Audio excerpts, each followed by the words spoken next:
I think y'all gonna like this next one, man. All right, man. Let's get into this bad boy, man. We got another video lined up. You know what I'm saying? Yeah, on the road. I think y'all gonna like this one. We about to go back to the medieval times. You know what I'm saying? Because we didn't have enough of it last week, so we had to hop back in the time machine and go back to the medieval times. Yes, medieval sir. sex. The rampant outbreak of sexually transmitted disease during the Middle Ages. Yep. Sounds So you about get right. you getting that medieval cheeks. You clapping them medieval cheeks. My lady, you like the way I clap at them cheeks? Yes, my lord. Do it again. I cometh. I release my fluids upon you, you wench. You wench. You love that word, bro. That's your favorite word. Wenches and homeless people. Did you enjoy that? Favorite times. Did you enjoy that? I know you did. These were all favorite time for real. You he was dirty like, whore. Now go clean yourself up and serve me up some of that ale. Boy, love that. Boy, look at him, bro. This nigga Ross in his bag, man. If he can go back to any time period, it's this time period. Y'all should have heard him when we found the video. He was just like, oh, yeah, back in the day, men could just do what they wanted to. Chill out. I definitely didn't say it like that. We're going to get right into this one, man. Let's go back in time, man. Throughout human history, one thing has remained constant, namely the enjoyment of having Someone sex. said, I am the Duke of this land. But by the late Middle Ages, both gonorrhea and syphilis were widespread. Although the poor could only make do with superstition and herbal remedies, the rich could rely on their expensive physicians. Without antibiotics, though, the success of any treatment was mostly based on luck. Especially when you consider that one popular medication for those who could afford it was mercury ointment, which we now know to be toxic and would end up fatally poisoning the patient anyway. In today's episode, we're going to look at pustules and the pox. Damn. Welcome to Medieval Madness. We back, condoms. baby. Condoms didn't exist. Or maybe it did. Maybe it had some Epidemic. German physician and astrologer Joseph Grünpeck was born in the late 15th century. After contracting syphilis in his late 20s, he wrote, quote, "In recent times I have seen scourges, horrible sicknesses, and many infirmities afflict mankind from all corners of the earth. Amongst them has crept in, from the western shores of Gaul, a disease which is so cruel, so distressing, so appalling, that until now nothing so horrifying, nothing more terrible or disgusting has ever been known to the earth." Damn. At the end of the 1400s, Naples, Italy was besieged by the troops of King Charles VIII of France. This was during the First Italian War, caused by a dispute over the succession of the Neapolitan throne. It was at this time that syphilis became notorious across Europe.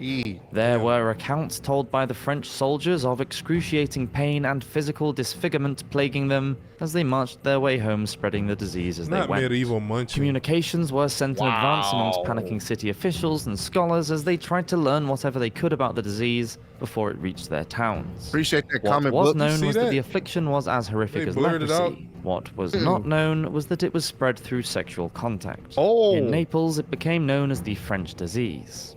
Early names for syphilis were usually based on racial slurs, each region seeing their neighbor as the original manufacturer of the disease. The chronicler Jean Molinet from Burgundy, France, wrote about, quote, What was he doing? I ain't going back to find out either. So said, sick freaks. Pause on that picture. Right. Hey. Very horrible leprosy and an abominable disease called pox. In 1496, the Great Pox. Others call it a Neapolitan disease. Syphilis spread rapidly across Europe. Perkin Warbeck, who was a pretender to the English throne, had the support of James IV of Scotland. Warbeck was joined by many mercenaries who were carriers of the sickness on his invasion into England. The annals of the Town Council of Edinburgh recognized it as, quote, "This contagious sickness call it the Grandor," a word from the Old French meaning great gore. By 1497, the disease had reached London, where, according to records from St. Bartholomew's Hospital, 10 out of every 20 patients were infected by what was known as the Great Pox. It wasn't until several decades after the start of the epidemic that the Italian physician and astronomer Girolamo Francesco named the disease syphilis. Man, my skin itch, bro. Columbus. And it's believed that syphilis was brought back to Spain from the New World by just a handful of sailors on Columbus's first voyage in 1492. Not this guy. It could have been the meeting of two different populations coming together and exchanging bacteria, which evolved into the STI that we know today. The timing could be right for this to be true, as the first written records of the disease began just 2 years later in Naples in 1494. Someone said the S-tier Medieval colonizer. myths. Bro. I'm done. About 40 years after the death of John of Gaunt, Duke of Lancaster, the theologian Thomas Gascoigne wrote a biography of his death. In it, he claimed that Gaunt, who was the father of King Henry IV of England, had died in bed, quote, from putrefaction of his genitals and body caused by the frequenting of women, for he was a great fornicator. Oh, damn. He was fucking. A great fornicator. He was a great fornicator. He fornicated so much that he died from it. Damn. If it's a way to go out, Damn. fornicate it out. Bring in the winches. Come here. Come hither. Let us get this fornication on. Please me or you'll be executed. By the taste of my blade. More than one. Let me unsheath my blade. He was the Wilt Chamberlain of the old age. We have to bear in mind that Gascoigne was a great supporter of the Yorkist cause, and likely to be biased against the Lancastrians. Was he trying to insinuate that Gaunt was suffering from some sort of sexually transmitted disease? Since medieval medicine was all about balancing the humours and sex was viewed in terms of excretion, it was thought that a man could die from having too much sex. He was the Lexington Steel back in the Middle The belief Ages. was that that alone could kill him even if his partners were not carriers. The 13th century English knight and poet Walter of Bibbsworth thought that although men were sexual predators, it was women who were the main culprits for immoral behavior, and that illnesses such as smallpox and measles existed because of this. In fact, the symptoms of venereal disease and leprosy were very similar and often confused in medieval Europe. Lepers suffered because they had sinned, and part of that sin contained sexual offences. The disfigurement of their faces with pustules reflected the offender's constant state of lust.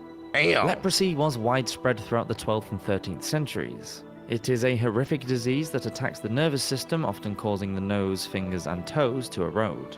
Not knowing what caused the disease meant that the medievals had to come up with their own theories. Any transgression against God was always believed to have consequences in the Middle Ages. She don't even want to be there, bro. Look at that. You like this? You like it? I know you Forcing do. itself. Yeah. She just laying there, bro. She ain't even into it. Kiss me now. That's poor lady, man. God damn it. Ross wild. I'm just trying to figure out who remembered this. Like, how did this painting come about? Like, they just was sitting there and watching these niggas. They tried to describe it. Be very descriptive. Yes, I layeth her down on the sheets. She wasn't even interested. But she did it because she didn't want to taste my sword. And is that a hat or a toupee? The purpose of procreation was seen as immoral. So illness was not seen as being passed on through physical contact, but rather as a result of a transgression.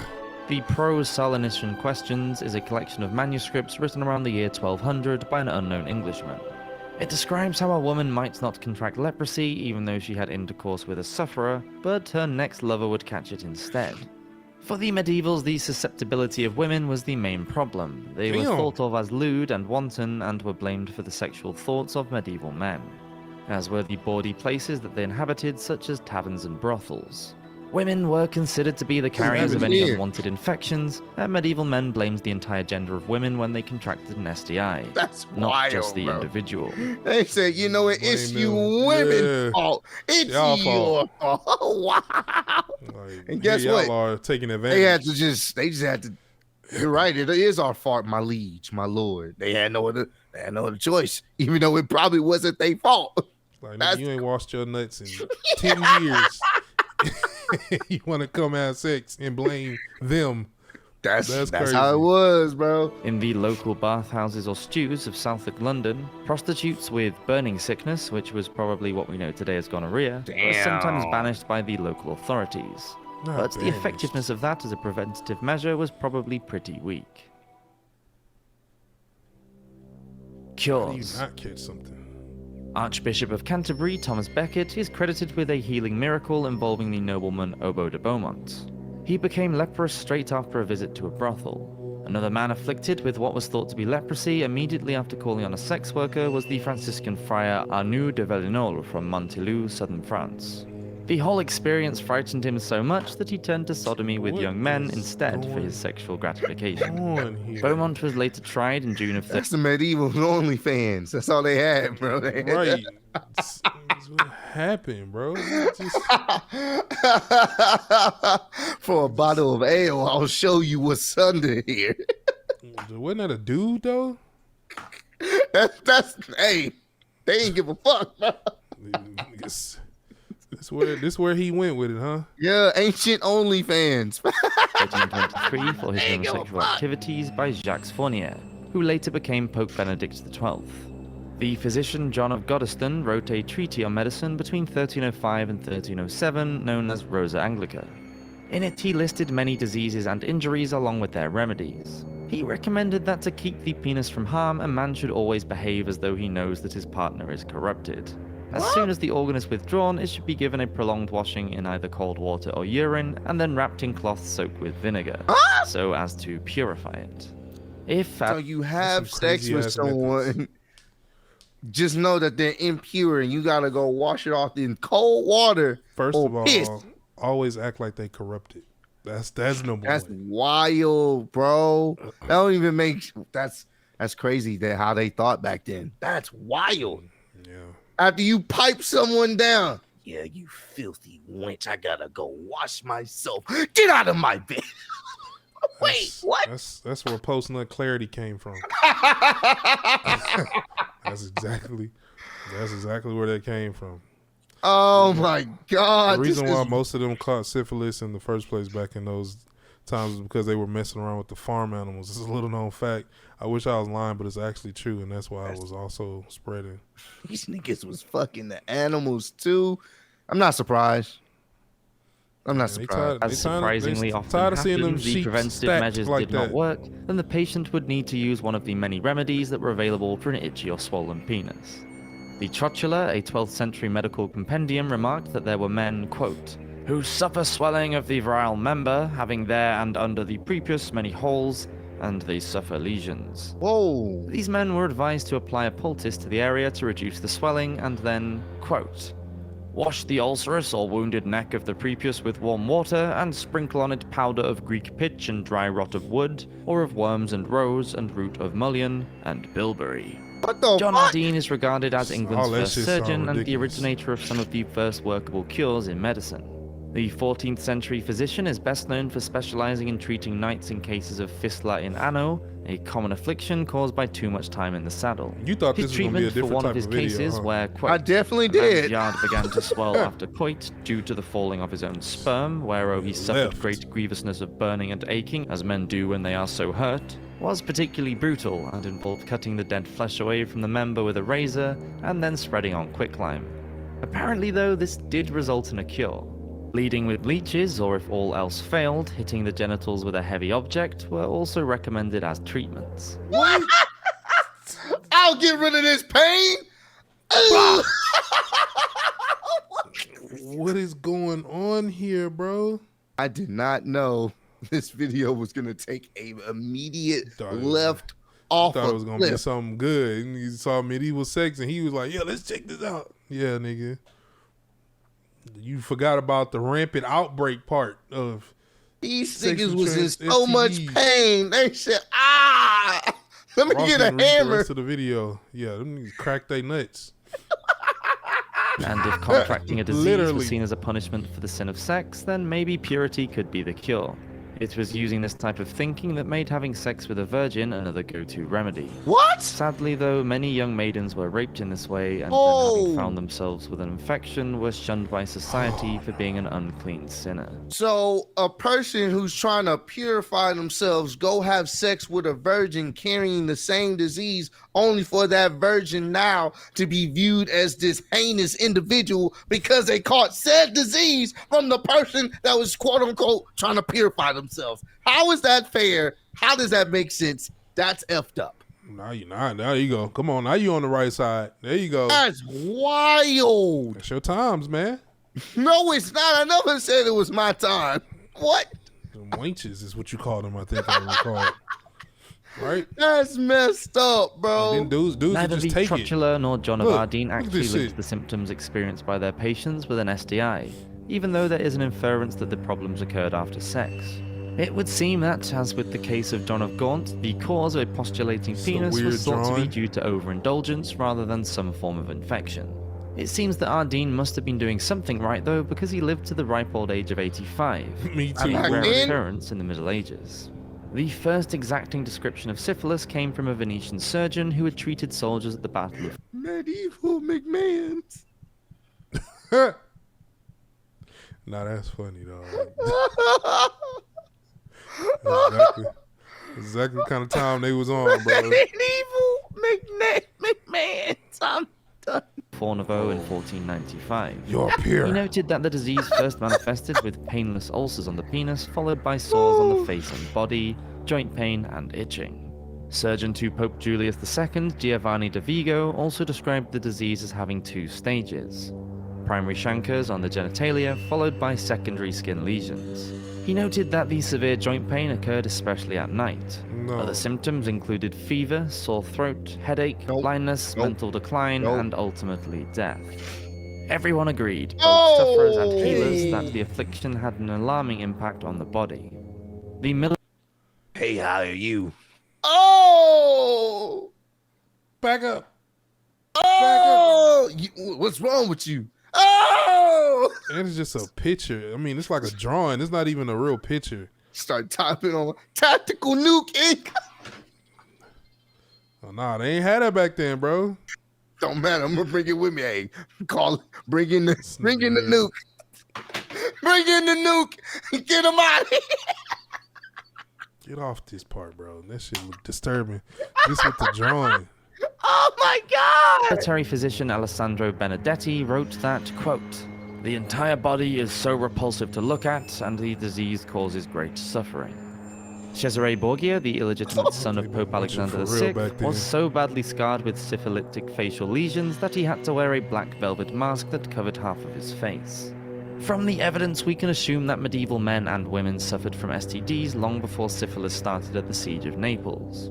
Going into the 16th century, medical practitioners worked hard to understand STIs, especially syphilis, and it was quickly acknowledged that it was spread through sexual intercourse. Thank you for watching this episode of Medieval Madness. I'll see you next week for another one. Alrighty, man. That was we not gonna catch you next week. Hell no. That was truly madness for real, for real. I was not expecting it to go that way. Yeah. Parts you didn't know, things you didn't know about back then. Yeah, bro. I mean, we knew it was wild, but we didn't know it was like. Man, I'm glad I'm in this time it was period. wild. I'm glad I'm in it. Thank God Almighty. Yes, I'm glad I was born in this time period. Cause Or were you there before? shut up, nigga.